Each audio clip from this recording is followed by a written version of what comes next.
Good morning. Now today I am going to tell you something about tongue twisters. These tongue twisters in English or in any language, tongue twisters are there in all the languages, but here we are going to talk about English. So these tongue twisters are facilitators to be one with the language, to deal with the correct pronunciation. We need these tongue twisters. So I'm going to give a small example to you, like the problem of S and sh can be sorted out by a simple tongue twister which we practice day in and day out. I'll just give you the example of it. She sells seashells on the seashore. Now let's speak it a little more fast. She sells seashells on the seashore. She sells seashells on the seashore. So now you see the problem of she and she would be solved if you are able to remember this tongue twister. Let's go to another example. Betty bought some butter, but the butter was bitter. So she bought some better butter to make the bitter butter better. Let's go a little more faster. Betty bought some butter, but the butter was bitter. So she bought some better butter to make the bitter butter better. Betty bought some butter, but the butter was bitter. So she bought some better butter to make the bitter butter better.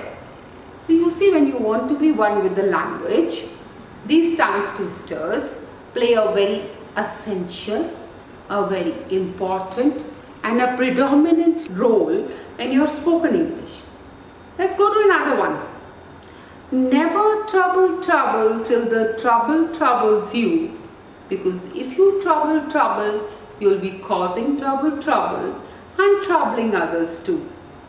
To use the language more smoothly, more effectively, more poignantly, and to be more impressive, you need to be one with the language. And these tongue twisters help you to be one with the language. So the third one, let's recite it once more. Never trouble till the trouble troubles you, because if you trouble, you'll be causing trouble and troubling others too. So these were three examples, so three little examples which I gave you. Please practice them at home, and when you join Skybiz, you're going to learn many more. A lot many more you would learn here, and your spoken skills will get a finesse. And that is what is very important for us to make you understand. So now I would now like to deal with certain vocabulary words also with you, which are dealing with preparation of food. This is something very thought-provoking. So like when you are preparing, it is called in Hindi atta. What is it called when you are kneading it? It is called kneading. And when you make it, it is called dough. When you are making any vegetable and you are moving your ladle, karchi, is called what? Ladle. So when you are making it, what is it called? Saute. So which are the few words which you've learnt now today? Dough. The prepared flour is called dough. The preparation of flour is called knead. K-N-E-A-D, knead. The spelling of dough is D-O-U-G-H. That is dough. Now when you are frying something, it is called what? Saute. S-O-U-G-H-T-A. So these are the few things which you must know. So here in Skybiz, we give you tips related to all walks of your life, whether it is cooking, whether it is acting, whether it is dramatization, whether it is delivery, whether it is interview skills.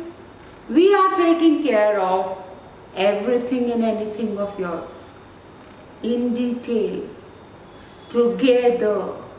So don't miss this opportunity. Do not miss this opportunity at all. Please join our courses and become excellent in anything and everything which you do. Thank you. Our official address is 4254 first floor Agarwal Metals Building, Kalibari Road, Ambala, Kant. Mr. Saurabh Chalana, 9817227439.